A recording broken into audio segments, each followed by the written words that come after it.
ፍጡር ቤዛ መሆን አይችልም። ይግባችሁ። ቤዛ ማለት ስለሌላ ተላልፎ መሰጠት ማለት ነው። ነይ እምዬ ማርያም ቤዛ ነሽ አሉ ለዓለም። እመቤታችን ቤዛ አይደላችም። ቤዛ ልጇ ነው። አትደንግጡ። ቤዛ ልጇ ነው። ነይ ቤዛ ነሽ አሉ ለዓለም ተብሎ አይሰበክም። ቤዛ ተቀዳሚ ተከታይ የሌለው አንድ የእግዚአብሔር ልጅ ብቻ ነው። መጽሐፍ ቅዱስ አውጡ ዕብራውያን ምዕራፍ 9 ቁጥር 11 ላይ ምዕራፍ 9 ቁጥር 11 ላይ ምን ይላል? ነገር ግን ክርስቶስ መጣ ዘንድ ላለው መልካም ነገር ሊቀ ካህናት ሆኖ በምትበልጠውና በምትሻለው በእጆችም ባልተሰራች ማለት ለዚህ ፍጥረት ባልሆነች ድንኳን ፈጽሞ ወደ ቅድስ በገዛ ደሙ የዘላለም ቤዛነትን አግኝቶ በገዛ ደሙ ገባ እንጂ በፍየሎችና በኮርማዎች አይደለም። በፍየሎች በኮርማዎች አይደለም። ሚካኤል ቤዛ መሆን አይችልም። ገብርኤል ቤዛ አልሆነም። አብርሃም ቤዛ አልሆነም። የትኛውን ፍጡር ቤዛ አልሆነም። ለዘላለሙ ልጇ ነው ቤዛ። የእመቤታችን የቅድስት ድንግል ማርያም ልጇ የዓለም ቤዛ፣ የዓለም መድኃኒት፣ ለዓለም የተከፈለ ነበር። በምግባር ጸጥሬ ችግር የለብኝ። ሰው ሰረቀ፣ አመነዘረ፣ ዋሸ፣ የነሳ ይገበል ጭቃ ነው፣ አዋራ ነው፣ ይራገፋል። እኔ ድንግል ማርያም ላይ አፉን የሚከፍት ልጋጋም መታገስ ይከብደኛል። ማርያምን ነው የምላቸው። እኔ ያመንዝር፣ ስጋው አሸነፈው፣ ይጠጣ፣ ስጋው አሸነፈው፣ ይስረቅ፣ ስጋው አሸነፈው። ምን ብሎ ይስደባት? እሷንሽ ምን በደለችው? በተሰደደች፣ በተራበች፣ በተጠማች መስቀል ላይ የተቸነከረ ጃይታ እየየበላ ለኛ ህይወት በሆነች ምን አጠፋችና ነው የምትሰደው? እውነቱን ለመናገር ቤዛ ኢየሱስ ክርስቶስ ብቻ ነው። አዎ ነው።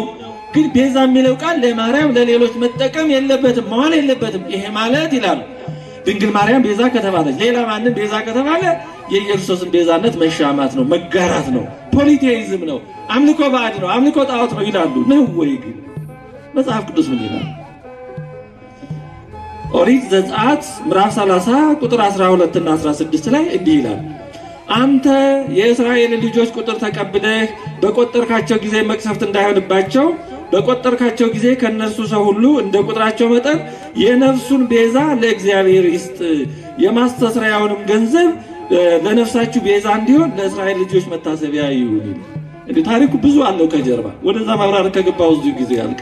ባጭሩ ግን ተቆጥረው ሁሉም አገልጋይ ስለማይሆኑ የተወሰኑት ሌዋውያን በበኩራቱና በተቆጠረው ፋንታ እንዲሆኑ ከሌዋውያኑ የተረፈውን ደግሞ እስራኤላውያን የማስተስሪያ ገንዘብ እንዲሰጡና ያ የማስተስሪያ ገንዘብ ለደብተራ ኦሪቱ አገልግሎት የሚሰጡት ቤዛ ተብሏል።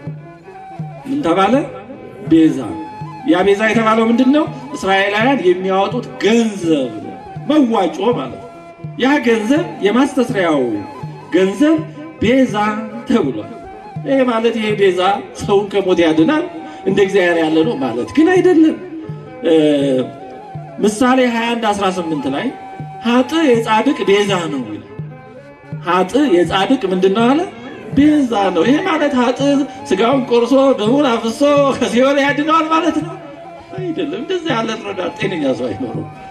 ግን አግባባል፣ ኮንቴክስት፣ አውድ አንድ ቃል ለብዙ ነገር ጥቅም ላይ ሊውል ይችላል። ሀጥ የጻድቅ ቤዛ ነው ካለ በኋላ ቀጥሎ እዛው በደለኛም የቅን ሰው ቤዛ ነው፣ በደለኛም የቅን ሰው ቤዛ ነው ይላል።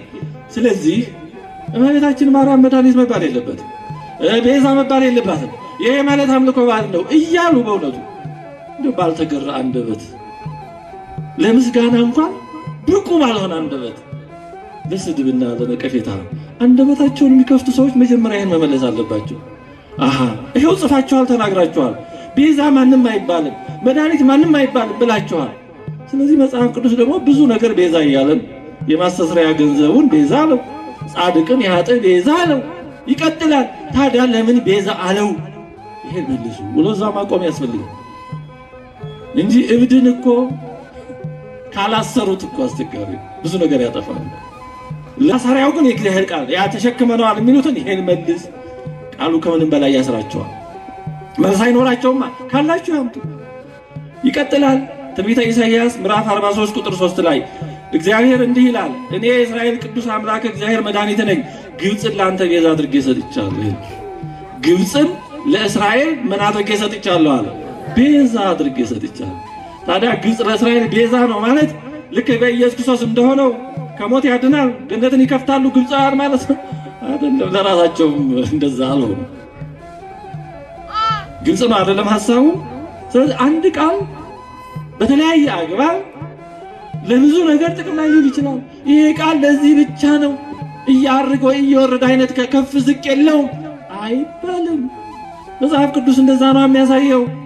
ብዙ ይሄን የመሰላሉ። የሐዋርያት ሥራ 7:35 ላይ ሙሴን ለእስራኤል እግዚአብሔር ሹምና ቤዛ አድርጎ ላከው ይላል። ሙሴን ለእስራኤል ሹምና ቤዛ አድርጎ ላከው። ማንን ነው የላከው? ሙሴን። ላኪው እግዚአብሔር ነው፣ ተላኪው ሙሴ ነው። ወደ ማን ነው የላከው? ወደ ወገኖች፣ ወደ እስራኤል። ምን አድርጎ ላከው አለ? ሹምና ቤዛ። ቅዱስ እስጢፋኖስ ነው ያንን የብሉይን ታሪክ ተርኮ ሲነግራቸው ሹምና ቤዛ አድርጎ ላከው። ታዲያ ሙሴ ለወገኖቹ ቤዛ ከነበረ ሌላ ቤዛ አያስፈልግም ማለት ነው? ሙሴ የክርስቶስን ቤዛነት ይሻማል ማለት ነው? በጭራሽ እንዲህ ያለ አረዳድ የለም። እነዚህ ሰዎች የሚሉት ለመጽሐፍ ቅዱስ ባዕድ ነው። አዋልድ በየት ታልፎ መጽሐፍ ቅዱሱ እንቀበለዋለን የሚሉት ሳይገባቸው እንዴት ብሎ። ስለዚህ ሙሴ ሹምና ቤዛ ተብሏል። ይህን የመሰለ በጣም በእውነቱ ብዙ አለ። ስለዚህ ኃጥእ ሰው ቤዛ ተብሏል። የማስተስሪያ ገንዘብ ቤዛ ተብሏል። ሙሴ ቤዛ ተብሏል። ግብፃውያን የእስራኤል ቤዛ ተብለዋል። ይሄ ሁሉ ቤዛ የተባለው ታዲያ ከኢየሱስ ክርስቶስ ብቸኛ ቤዛነት ጋር እንዴት ይስማማል? መጽሐፍ ቅዱስ ነው ኢየሱስ ክርስቶስ ቤዛ ነው ይላል። አዎ እውነት ነው። እነዚህ ደግሞ ቤዛዎች ናቸው ይላል። ሙሴን ቤዛ ይለዋል። እስቲ ያስታርቁልን ብላችሁ ጠይቋቸው። ይሄ መጀመሪያ ይሄን ይረዱ። እንዴት ብሎ ይሆናል? እንዴት ብሎ ይሆናል? እውነት ሰው እቀበላለሁ የሚለው ሳይገባው በጣም ያሳዝነው እኮ በጣም በእውነቱ እጅግ በጣም ያሳዝናል።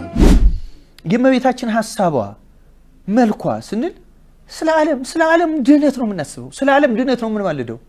እመቤታችን ስለ ዓለም ድህነት እኮ የተስማማች ናት። እኛ ቤዛችን እኮ የምንላት እኛን ወክላ ስለ ዓለም ድህነት እሷ ፈቃደኛ በቷን ከማን ሰው ይሆናል? ሌላ አማራጭ ያመጣል ብለን ልናስብ ነው? ወይም ሌሎችን ነገሮች ልንል ነው?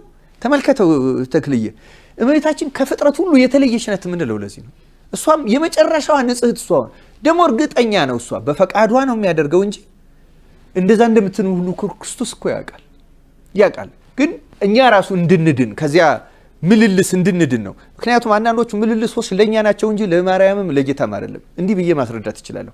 አብርሃምን ልጅህን መስዋዕት አድርገህ አቅርብልኝ አለው። ለምሳሌ ጌታ በወንጌል ተጽፏል። በወንጌልም ቅዱስ ጳውሎስ ጠቅሶታል። በኦሪት ዘፍጥረት ተጠቅሷል። እና የልጁ ደም አያስፈልገውም። በኋላም ይስሐቅ አልታረደም። ታዲያ ለምንድን ነው እግዚአብሔር አብርሃም ልጅህን መስዋዕት አድርገህ አቅርብልኝ ያለው ብለን ብንጠይቅ ልጁን እስከ ማቅረብ ድረስ አብርሃም እንደሚታዘዝ ለማወቅ ነው እንዳንል ከማድረጉ በፊት እንደሚያደርግ እግዚአብሔር ያውቃል አያውቅም ተብለ ምንድን ነው መልሱ? ያውቃል። ስለዚህ ተመልከት፣ ያደረገው ስለማወቅ አይደለም። ያደረገው ስለ ሁለት ምክንያቶች ነው። አንደኛ አብርሃም በኋላ የክርስቶስ አባት ይባላል። ወንጌል ራሱ የሚጀምረው በአብርሃም ስም ነው። የዳዊት ልጅ የአብርሃም ልጅ የኢየሱስ ክርስቶስ ትውልድ መጽሐፍ ነው የሚለው ያው ማቴዎስ ወንጌል ምዕራፍ 1 ቁጥር 1። ለምን ከአብርሃም ዘወት ተወለደ እንዳንል አብርሃም ሟች ልጁን ሳይከለክል ለክርስቶስ ሲሰጥ ለእግዚአብሔር ሲሰጥ እግዚአብሔር ደግሞ የማይሞት የባህሪ ልጁን ለአብርሃም ልጅ አድርጎ ሰጠው። ለዚህ ነው ከአብርሃም ዘር የተወለደው። ከአብርሃም ይሄን እንድናውቅ ነው። ልጅህን መስዋዕት አድርገህ አቅርብልኝ ሳይለው ግን ከአብርሃም ዘር መወለድ ይችላል አይችልም? ይችላል። እየቻለ ለምን እናደር? እኛ እንድናውቅ ለምን ከአብርሃም ዘር እንደተወለደ እንድናውቅ ነው። ተክልዬ ዋናው ዓላማ ይሄ ነው። ስለ እመቤታችንም ያቺ ምልልስ የተጻፈችው የእመቤታችን ንጽህና እና ድንግልና ከዚህ ዓለም ከዘር ከሩጋቤ የመውለድ ፍላጎት የሌላት በንጽህና የሚመስላት የሌላ መሆኑን እንድናውቅ ነው እንጂ ክርስቶስ ያንን ስለማያውቅ አይደለም መልአኩን እንዲጠይቃት ያደረገው። እግዚአብሔር ስለማያውቅ ስለሱ እውቀት ስለኛ እውቀት ነው ይሄ የሚደረገው። አሁንም ብዙ ሰዎች የማይገባቸው ይሄ ነው። ሐሳቡ የዓለም ድነት እንደሆነ ብዙ አያውቅም። መጽሐፍ የሚናገረው ግን ስለ ዓለም ድነት ፈቃደኛ ሆና የተገኘችውና ዓለምን ወክላ ስጋዋን ሰውነቷን ንጹህ አድርጋ ጠብቃ ስለ ዓለሙ ቤዛ ማለት እኮ ከዓለም ከሰው ስጋ መንሳት ነበረበት። ዓለምን ተክታ ብቸኛ ቤዛ ሆና የተገኘችው ለክርስቶስ ሰው መሆን እሷ ነች። ቤዛችን መድኃኒታችን እኮ የምንላት ለዛ ነው። አቡነ በርናባስ አብራርተውልሃል። መድኃኒቱን ሁሉ መድኃኒት እንለው የለም እንዴ? ግን ተሰቅላ ስጋዋን ቆርሳ ማለት እንዳልሆነ እኮ የታወቀ ይህን ደጋግመን አብራርተነዋል። ግን ምንድነው አውቆ የተኛን ቢቀሰቅሱት አይሰማም ይባላል። ይሄ እንግዲህ ተመልከት፣ ቢሆንለት ደስ ይለዋል ጣዖት ቢመስልለት። እንዴት ያለ ድንዛዜ ነው! እንዴት ቅድም ብያለሁ፣ ያ መንገደኛው በሽፍቶች ተደብድቦ እንደወደቀው ይሄ ላለመስማት ጆሮን ደፍኖ በሰይጣን ተደብድቦ በእልህ ተደብድቦ በጥላቻ ተደብድቦ ሌሎቹን ጣዖት ብሎ በመፈረጅ ተደብድቦ መውደቁን ነው እንጂ የሚያሳየው ኢትዮጵያ ቤተክርስቲያን ጣዖት ማምለኳን ይሄ ሊያሳይ አይችልም። ጣዖት እኮ ቅርጽ ያለው እጅ ያለው ነው። ለምሳሌ ሮሜን ይጠቅሳል፣ ፍጡራንን አመለኩ ብሏል። ሮሜ ለማን ነው የነገረው? በሮማ የሚነገሰው ጌታ የሚባለው ኢየሱስ ጌታ ነው። ለምን እንደተባለ ታውቃለህ? ቄሳር ጌታ ነው ና የሚባለው የነበረው። አየው፣ በፈጣሪ ፈንታ ማንን አመለኩ? ቄሳርን። ናቡከደነጾር ተጽፏል ትንቢተ ዳንኤል ምዕራፍ 4 ላይ የራሱን ጣዖት አሰግዱ አይደለም እንዴ? ስገዱልኝ አለ። አንሰግድም ያሉ ሰለስቱ ልጅ ፍጡራንን ማምለክ ማለት ያ ነው። ቄሳር ጌታ ነው። ቄሳር አይደለም፣ ቄሳር ጌታ ኢየሱስ ነው ጌታ፣ የጌቶችም ጌታ።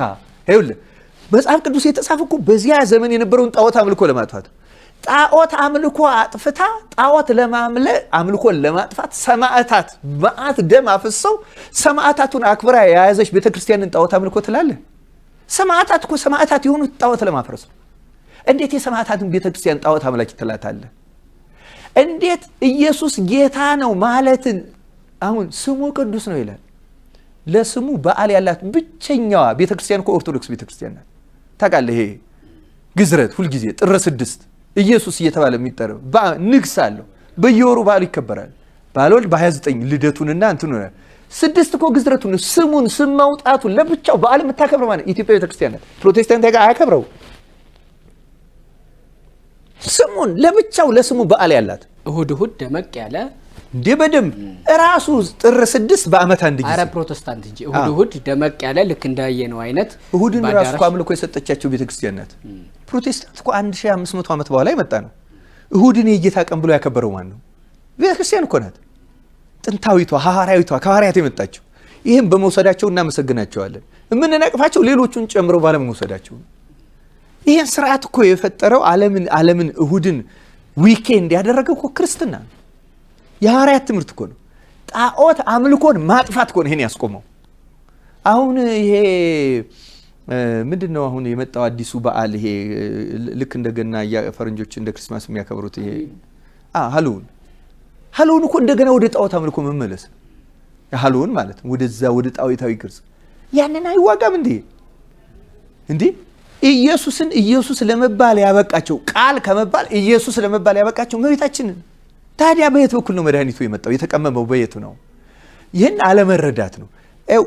ለሚናገረው ቃል ይጠይቃል። ምን ለዚህ ነው እንዲህ አንድን ሰው እኮ በማያደርገው ነገር አትነቅፈው። ለምሳሌ እስልምና በክርስቶስ አያምንም ማለት አይሁድም በክርስቶስ አያምኑም፣ በአንድ አምላክ ያምላሉ። ጣዖት አምልኮ ነው አይደለም፣ ነውር ነው። ጣዖት አምልኮ አይባልም። በአንድ አምላክ ማመን ነው። ቢያንስ ግን ሶስትነቱን አለማመናቸው ጎዳቸው። ሥላሴ በስም 3 በግብር 3 በአካል 3 በመለኮት አንድ፣ ወልድ በተለየ አካሉ ሰው ሆነ። ይሄን ያመጣችው እኮ እመቤታችን ናት። ተመልከት፣ በአንድ አምላክ ከሚያምኑት ከእስልምናና ከይሁዲነት ተለይተን በክርስቶስ ሰው መሆንና ዓለሙን በማዳን አምነን ከዚህ የተነሳ ነው መድኃኒታችንን አክብሯት ምንለው። ለምን አይሁድማ ያከብሯት? ለምንድን ነው? እሷም ሰው ናት፣ ልጇም ተራ ሰው ነው ስለሚሉ እኮ እኛ የምናከብራት። እሷ የመድኃኒት እናት ናት። እኛ እመቤታችን ምን ብለን ነው የምንለምናት? ተመልከት እንግዲህ ሰአሊ ለነ ቅድስት ነው እንላት አይደለም?